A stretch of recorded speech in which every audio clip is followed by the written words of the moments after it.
முதல் வாசகம். தொடக்க நூல் அதிகாரம் 3 திருவசனங்கள் 9 முதல் 24 வரை. ஆண்டவராகிய கடவுள் மனிதனை கூப்பிட்டு, நீ எங்கே இருக்கிறாய் என்று கேட்டார். உம் குரல் ஒலியை நான் தோட்டத்தில் கேட்டேன். ஆனால் எனக்கு அச்சமாக இருந்தது, ஏனெனில் நான் ஆடையின்றி இருந்தேன், எனவே நான் ஒளிந்து கொண்டேன் என்றான் மனிதன். நீ ஆடையின்றி இருக்கிறாய் என்று உனக்கு சொன்னது யார்? நீ உண்ணக்கூடாது என்று நான் விலக்கிய மரத்திலிருந்து நீ உண்டாயோ என்று கேட்டார். அப்பொழுது அவன், என்னுடன் இருக்கும்படி நீர் தந்த அந்த பெண் மரத்தின் கனியை எனக்கு கொடுத்தாள், நானும் உண்டேன் என்றான். ஆண்டவராகிய கடவுள், நீ ஏன் இவ்வாறு செய்தாய் என்று பெண்ணை கேட்க, அதற்கு பெண், பாம்பு என்னை ஏமாற்றியது, நானும் உண்டேன் என்றாள்.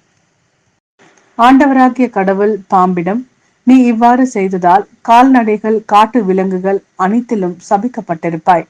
உன் வயிற்றினால் ஊர்ந்து உன் வாழ்நாள் எல்லாம் புழுதியை தின்பாய். உனக்கும் பெண்ணுக்கும் உன் வித்துக்கும் அவள் வித்துக்கும் பகையை உண்டாக்குவேன். அவள் வித்து உன் தலையை காயப்படுத்தும், நீ அதன் குதிங்காலை காயப்படுத்துவாய் என்றார். அவர் பெண்ணிடம், உன் மகப்பேற்றின் வேதனையை மிகுதியாக்குவேன். வேதனையில் நீ குழந்தைகள் பெறுவாய். ஆயினும் உன் கணவன் மேல் நீ வேட்கை கொள்வாய், அவனோ உன்னை ஆள்வான் என்றார். அவர் மனிதனிடம், உன் மனைவியின் சொல்லை கேட்டு உண்ணக்கூடாது என்று நான் கட்டளையிட்டு விலக்கிய மரத்திலிருந்து நீ உண்டதால் உன் பொருட்டு நிலம் சபிக்கப்பட்டுள்ளது. உன் வாழ்நாள் எல்லாம் வருந்தி அதன் பயனை உழைத்து நீ உண்பாய். முட்செடியையும் முட்புதரையும் உனக்கு அது முளைப்பிக்கும். வயல்வெளி பயிர்களை நீ உண்பாய். நீ மண்ணிலிருந்து உருவாக்கப்பட்டதால் அதற்கு திரும்பும் வரை நெற்றி வியர்வை நிலத்தில் விழ உழைத்து உன் உணவை உண்பாய். நீ மண்ணாய் இருக்கிறாய், மண்ணுக்கே திரும்புவாய் என்றார். மனிதன் தன் மனைவிக்கு ஏவாள் என்று பெயரிட்டான், ஏனெனில் உயிருள்ளோர் எல்லோருக்கும் அவளே தாய். ஆண்டவராகிய கடவுள் மனிதனுக்கும் அவன் மனைவிக்கும் தோல் ஆடைகள் செய்து அவர்கள் அணிய செய்தார்.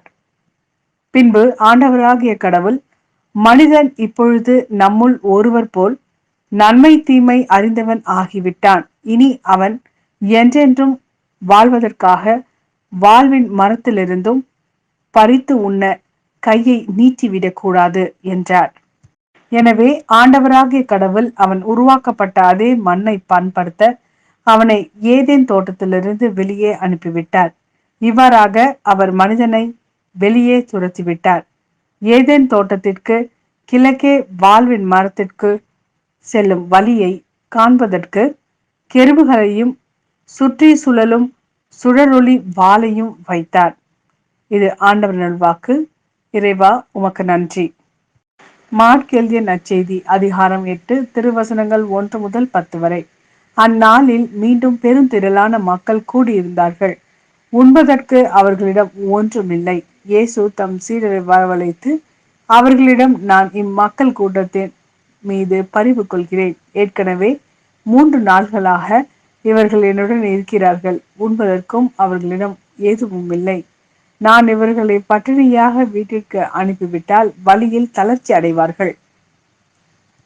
இவர்களுள் சிலர் நெடுந்தொலையிலிருந்து வந்துள்ளனர் என்று கூறினார். அதற்கு அவருடைய சீடர்கள், இப்பாலை நிலத்தில் இவர்களுக்கு போதுமான உணவு அளிப்பது எப்படி என்று கேட்டார்கள். அப்போது அவர் அவர்களை பார்த்து, உங்களிடம் எத்தனை அப்பங்கள் உள்ளன என்று கேட்டார். அவர்கள் 7 என்றார்கள். தரையில் அமர மக்களுக்கு அவர் கட்டளையிட்டார். பின்பு அந்த 7 அப்பங்களையும் எடுத்து கடவுளுக்கு நன்றி செலுத்தி பிட்டு பரிமாறும்படி தம் சீடர்களுக்கு கொடுக்க அவர்களும் மக்களுக்கு அளித்தார்கள். சிறு மீன்கள் சிலவும் அவர்களிடம் இருந்தன. அவற்றின் மீது அவர் ஆசி கூறி பரிமாற சொன்னார். அவர்கள் வயிறார உண்டார்கள். மீதியாய் இருந்த துண்டுகளை 7 கூடைகள் நிறைய எடுத்தார்கள். அங்கு இருந்தவர்கள் ஏறக்குறைய 4000 பேர். பின்பு அவர் அவர்களை அனுப்பிவிட்டார். உடனடியாக தம் சீடருடன் படகேறி தல்மனுத்தா பகுதிக்கு சென்றார்.